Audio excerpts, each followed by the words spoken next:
Power Breakfast on Citizen TV with me, Fred Ndimuli. I'm still in studio with Dan Manzo, MP Makueni, Beatrice Elachi, Speaker, County Assembly of Nairobi, and Richard Onyonka, MP Kitutu Chacha South, for my news review panel, looking at the biggest headlines. And of course, even as we continue mourning the death of the late Kenneth Matiba, we want to look at today's politics, and it just appears that we have a new discussion politically, and it's about a referendum and creating more spaces at the top. Deputy President has been very clear. There's a, I think, page 4, the Daily Nation. Yes, handshakes not meant for leadership position, says DP. On the Standard, more headlines on the same. Yes, on page 12, DP Ruto opposes proposal to create Prime Minister's post. And on the same page, will fix law, MPs tell Ruto. This story was also on Citizen TV, as filed by Jackie Maribe. Let's watch that, then we discuss.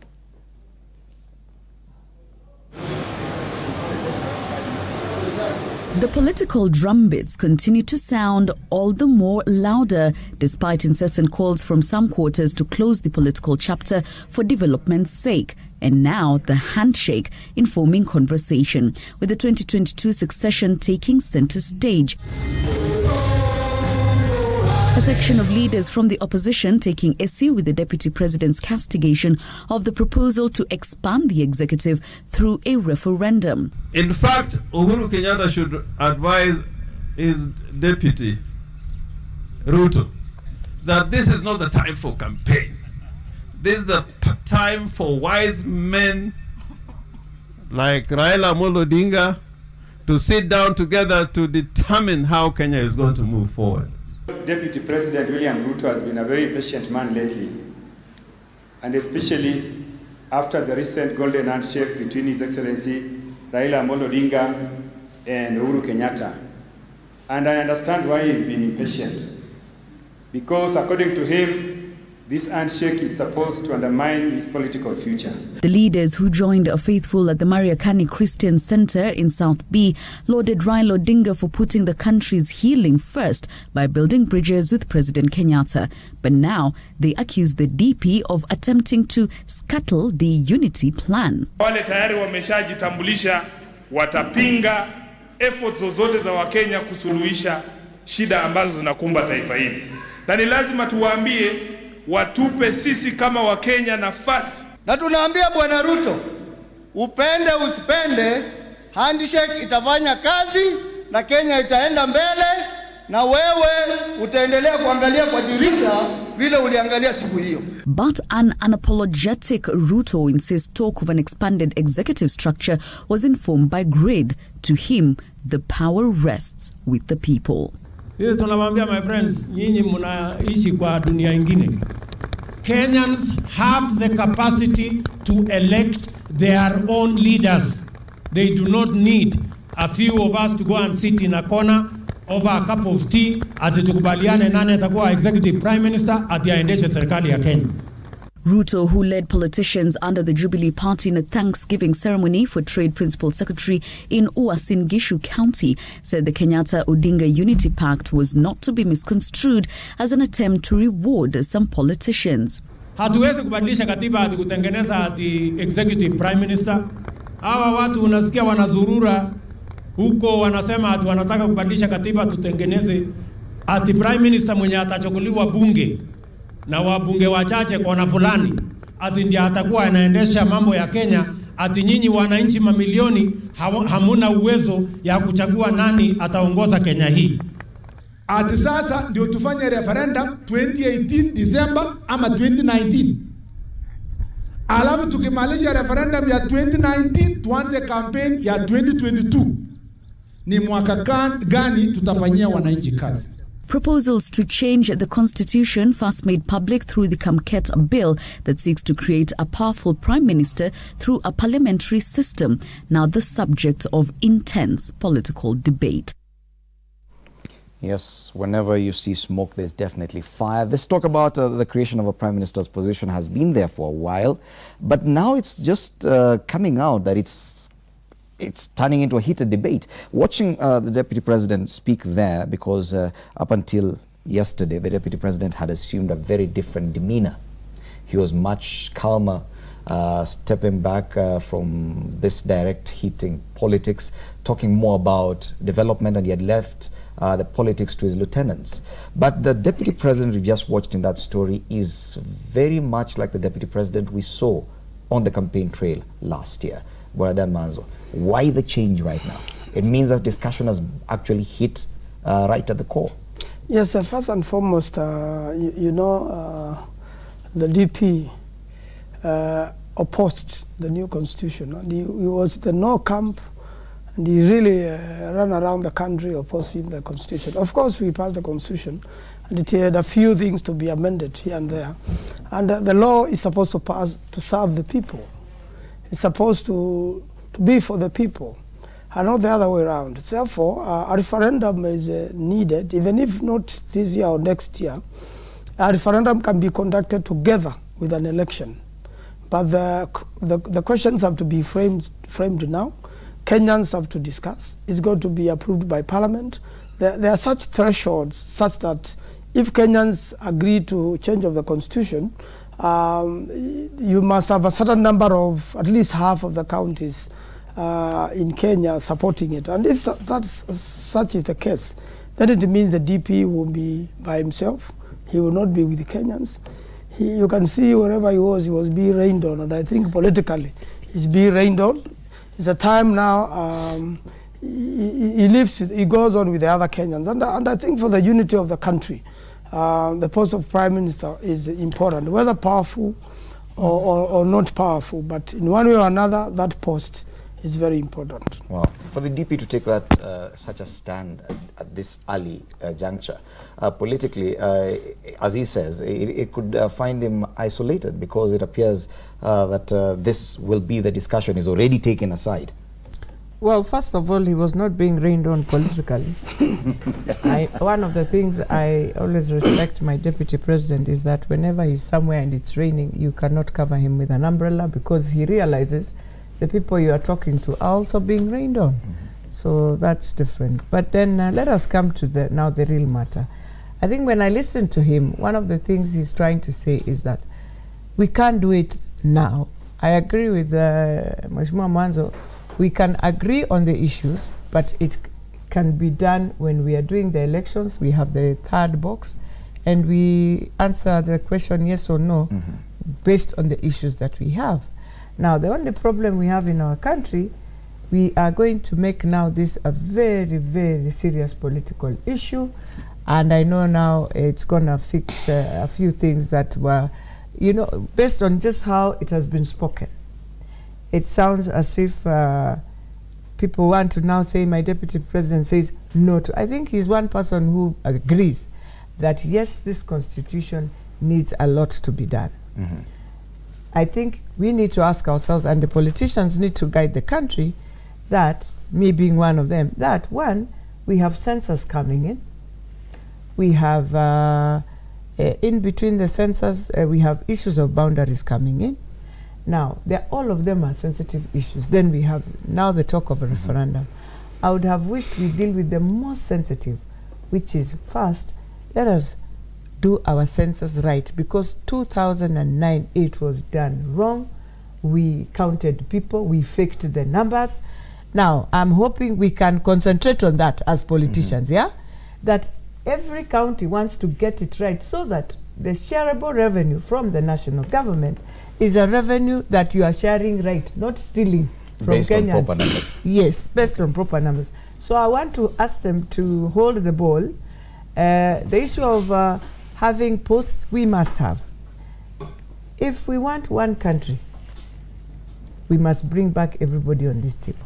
So you believe the discussion about I believe the discussion, whether it's Prime Minister, I don't know what they want to call, but for me, we must come back on one table as a country to make this country move 2022. Okay. We don't want to find ourselves again split, and it is not.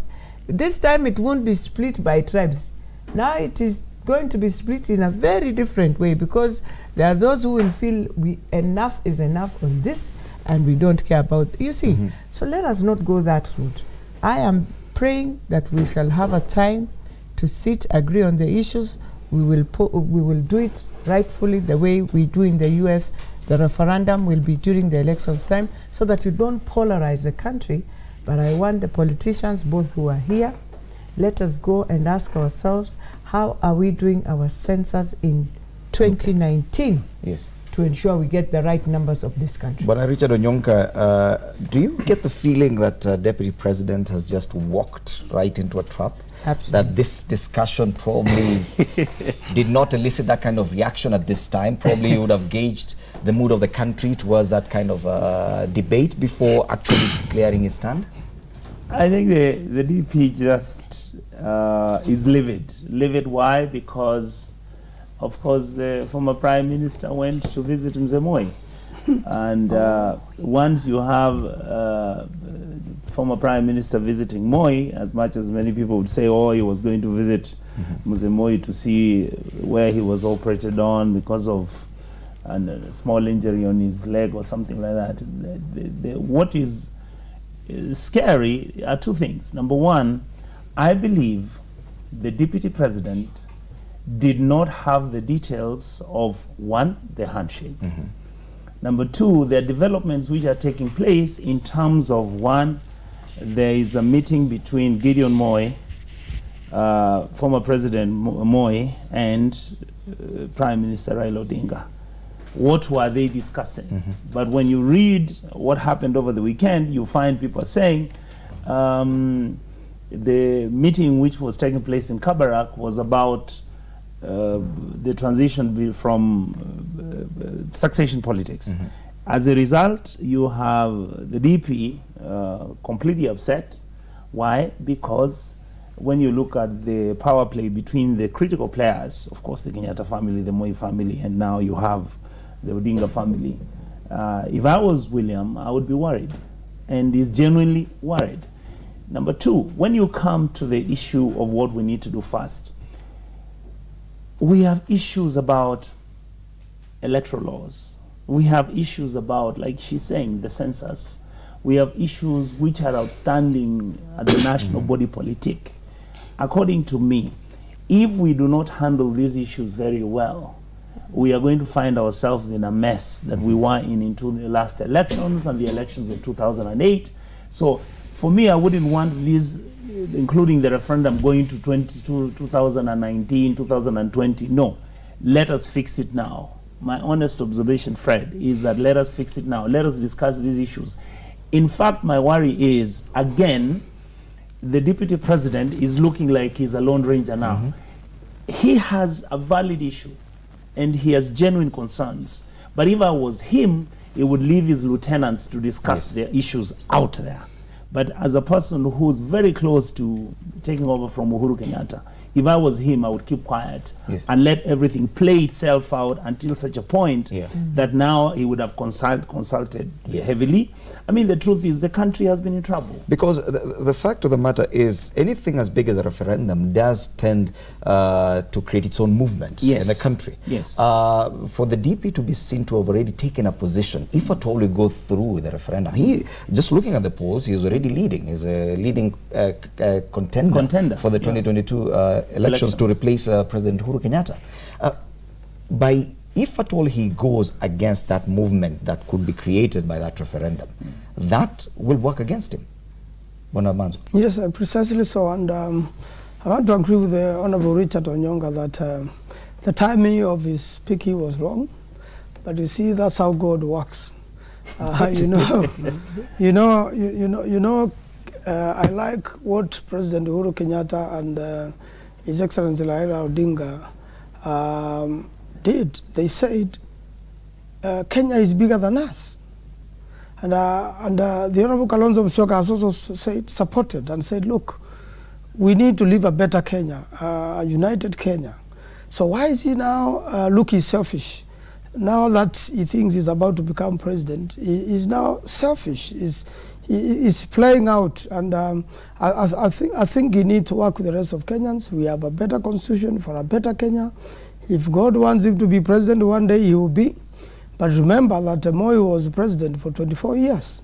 So I think if I were him, I would join the rest of the team. Probably he's the one who's going to be prime minister, so he should relax and support Kenyans such that we have no situation as we've had in the last two elections. And in fact, not many people would have managed the country. I must give President Uhuru Kenyatta credit for managing the country through a very difficult moment. And you remember Kenyans lost lives. It will be worse if we do nothing about it. In fact, the referendum is the most important thing for Kenyans now. It's more important than the census. It's more important than the 2022 election. Well, but of course, looking at Deputy President's position, he must really be worried. For a man who has seen, like, yes, it looks very likely that I'll succeed President Uhuru Kenyatta, he would want that position properly. He doesn't want to share power with anyone else. Our history of having a prime minister, especially in the Grand Coalition government, alongside the president, was not a very good one. So the Deputy President must be keen on ensuring that that doesn't happen for his term, at least. No. I don't think that is what I will term it, because for him, I've always said, and I want to tell his soldiers that it will be very wrong, even for us who believe and we know and we believe that a journey we start will ensure he becomes president, yes. But it will be again wrong for us to try and put ourselves into barriers. You see now such a discussion that because I have always said there is no way in 2022 my deputy president will be alone on this race. That is number one. There's no way. It is a field of all hustlers who have wanted to be president. This is their time. There will come even more and very strong ones. Two, our constitution right now is a very interesting constitution. Now we have counties. Now, if you play around, you will find counties themselves will make you to either come back on a discussion table or move. So you won't marshal it the way you are thinking. That is why you need a strategy that looks beyond many things. Number three, you want to win this country in 2022. Trust me, you must be on the table with nearly 5 to 6 key tribes on your table.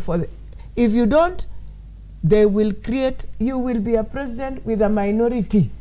It will be the first time. If we are not careful, 2022 we will see that happening. Why? Because of all this interest, we have refused to appreciate their interests, and we must sit together to ensure we don't have fallout where counties split. And that's why I was saying census is very sensitive. Boundaries will be another issue. If we don't manage these two, then that defines how your presidency will be in 2022. Well, you can't ignore those two.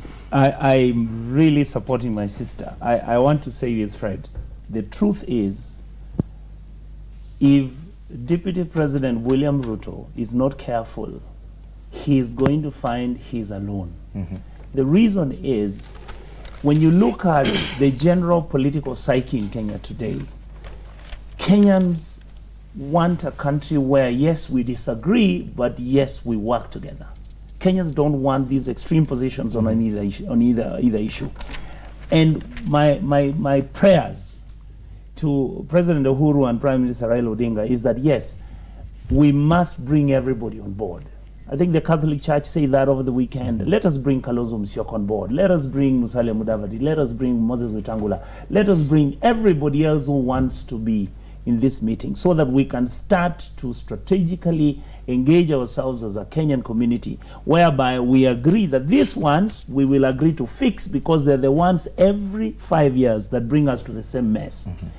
Then after that, we can now say, okay, once we have fixed this, and I saw the Deputy President really passionate about whether we shouldn't create the position of Prime Minister or not.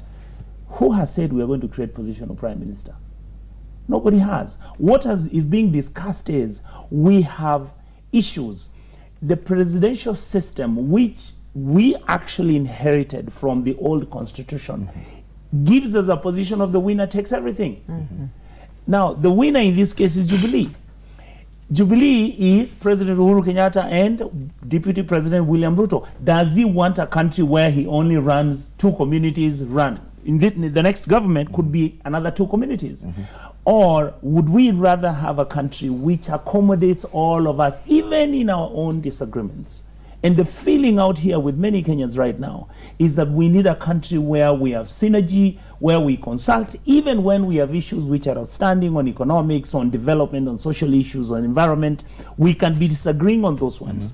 But generally the feeling is this issue that we are going to have 2 individuals or 3 individuals or 2 communities controlling this country is what has led us to where we are. And it can't go on. And you notice, even I am so proud because I'm Catholic, the Catholic Church has finally taken a position in this matter. They are saying, let us expand the center, let us make sure we create positions of authority which would accommodate Fred, everybody else. You can imagine we have been having 6 members who are prominent from different areas of this country who are outside government. Then you have only 2 who are, of course, the president and the deputy, and it's not making of their own. The constitution gives them that mandate. But you see, even when you have a mandate, you have to be very careful how you handle the rest of the country. Either you go with one arm or one section of the country and leave everybody else screaming and going against you, or we create a larger kilt, we create a larger outfit which accommodates everybody. Wow. But now there's a risk for the deputy president. He's already made a pronouncement. He's already declared his stand on this issue. Just sampling the sentiments on this panel is you all are in agreement that no, this discussion, we have to have it. He's already taken a stand on it. Do you think there's still an opportunity for him to make a turnaround? Yes, you know, a clever mind changes. A wise man changes his mind, and I believe there are risks involved. And I believe DP Ruto is such a man. He's a wise man, so he should change his mind. First of all, he has shown his disregard for the handshake. He has now come out that he's very unhappy with the handshake, and that isolates him. Yeah, from his statement you can see handshake's not meant for leadership positions. DP. So he has totally misunderstood the handshake. He's bitter with it. He's upset with it. But the truth of the matter is 90% of Kenyans support this handshake. And Kenyans want to move on. Kenyans don't want fights. President Uhuru Kenyatta wants to leave a legacy. He wants to say, I left a united Kenya. Therefore, he has isolated himself. And he must remember that the Rift Valley has alternatives. In fact, he abandoned his own troops. And he has been very unkind to his own members of parliament from his region. He's been very tough on them. And in fact, he was, you could sense the new dictatorship in him by the way he was handling his followers and his troops. And they have complained. We have heard them in parliament. You can see even in that meeting, they are very bitter. Because body language. The body language tells you. They have been telling him, look, be careful. Be wise. He's been very hard on them. And I think this is the time for him also to turn around, not to be too ambitious. If God wants him to be president, he'll be president one day. But if he plays it wrongly, he's going to be isolated. Remember, in the Rift Valley, Moi is still ruling Kenya. And Gideon Moi is also an alternative. And there is KANU, which is a very powerful party. Yes, Gideon Moi, you mentioned him. There's a very interesting photo that has been making rounds, doing rounds over the weekend. Yes, that of the senator from Baringo shaking hands with the governor from Kirinyaga County, Anne Waiguru. It is the season of the handshake. That's how it reads on page 5 of the Daily Nation. But yes, the deputy president on this one, you say he needs probably to change how he approaches that kind of debate? I think yes. I would say that since we are sort of misunderstanding, because people will play, and that's what I said, people will play the politics very differently, and it will now turn around and say, just the way Mheshimiwa Mwanzo has put it, you can imagine now how many people have picked it that way. So that's why I'm saying it is important sometimes to look at things. And I know, God knows who will be the president in 2022. But at the same time, God tells you, plan yourself. And I believe the deputy president has planned himself. Now, when you plan yourself, there are many things that come in, but you can create other barriers, as I said, to come and block. And for me, I want us now to refocus. The debate has started. We can also take it a different way and make other things work. To make things You feel work. all of us should stay away from this debate for now? Well, for me, and I want as Kenyans, because I think if we start this debate now, finished. But we've already started. No, I know we have started, but I'm just saying, if we don't, we will lose many things that define what we want to achieve. We will lose everything. For me, I draw a very interesting parallel. In 1978, if you look at the notes on our politics, there was a group which was saying, let us change the constitution so that President Moi doesn't automatically become the next president of Kenya. There was a huge chunk of individuals who believed that. You had a few, including Charles Njonjo, who were saying, no, the constitution protects Mzee Moi. He has been there from 1969. Let him continue and take over from Mzee Kenyatta. It would be good for the country's expediency and for the country to move ahead.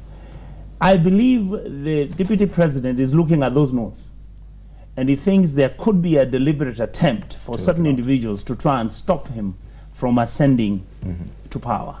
What the deputy president needs to do is look at Moi's notes and see what Moi did.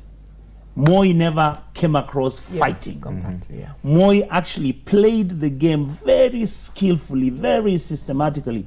By the time they changed the constitution, group was organizing themselves, hoping to take over from Moi. Mzee Kenyatta was not there. Moi had been sworn in, he had taken over the presidency.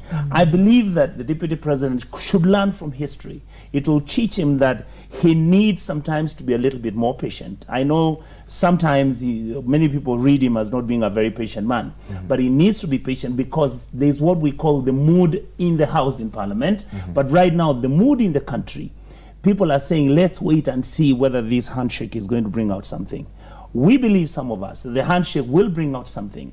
Those issues which have been outstanding that NASA was raising, there are also issues which Jubilee has. I believe they can get a common ground so that we do not repeat the mistakes that have been bedeviling this country for the last 10 years after the new constitution. Well, our time for the news review is up, but I'll definitely ask you to actually predict what we should be seeing in the headlines this week. Yes, today, Kenneth Matiba is on the front pages, but going on, I'm sure this headlines will go back probably to politics. But what should we expect to see on the headlines this week? Well, this matter of referendum will not cease, and I will also have quite more details on Kenneth Matiba, and I believe Kenyans need to focus, and the life and the times and the history of Kenneth Matiba is rich for this country. We should honor him, you know, like have a road named after him, as a father of multipartyism and as a person who did well. We should also learn from their mistakes. We know a few mistakes which were made in the past. We should never make those mistakes in future, and that's what I urge DP Ruto to do. Look at those mistakes of the past. Let's not repeat them. Wow, thank you, Dan Manzo, Madam Speaker. Well, interesting that now our father, the late Matiba, and what we are discussing, I think those are some of the things he fought for. And therefore, we cannot hide away or shy away about the discussion. What we need to do is face it, but be also optimistic that Kenyans have had it for 1 year, very full politics, and I think they feel they need just a break to reorganize their businesses and some of these things. So when we are doing it, let us always remember, and I want to tell the church, it's time they also respect their pulpits.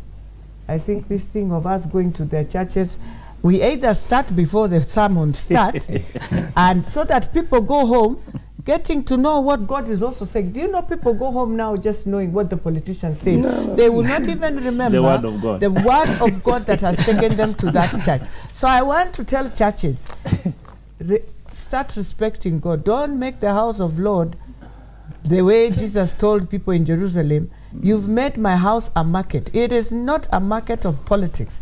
Time is up to tell politicians, you want to meet these people, we will finish service, go outside there, talk to them, respect this house of God. Time is up, by the way, in this country. Thank you, Madam Speaker. Finally, Mwana Richard Onyonka. I think for me, I would like to say that I want to echo what Mzee Rubia said when he spoke to you before we came into the show. We must guard this country from any extremities. We must make sure that this country doesn't slide back into dictatorship. We must make sure that this country has good governance, economic development, and basically Kenyans need to be a little more happier than they've been for the last 1 year. I believe that the political class should understand that Kenyans do not necessarily want politics from January to January, every 5 years, every year, it's war everywhere. My honest observation is that I think, like my brother Manzo has said, I think history will judge Uhuru very fairly if the handshake produces the results and expectations and satisfy the expectations of Kenyans. I believe history will also judge Prime Minister Raila very, very fairly if this whole exercise is something that will consolidate the hopes and dreams of Kenyans. I also would like the Deputy President to realize that there are a lot of people who admire him. There are a lot of people who want to work with him. And there are a lot of people who want him to be just a little bit patient, so that when all this is said and done, he should be in a position whereby we can say he looks much more statesmanly, he looks much more reasonable, and he doesn't feel threatened because he has the capacity, he has the means, he has everything that it takes for, he's the man to beat. Yes. But when he starts crying foul now, the reality is that everybody begins to say, hey, what is he worried about? I mean, what is this that he's not seeing that many of us are seeing? And that is the Kenyan mood. Wow, very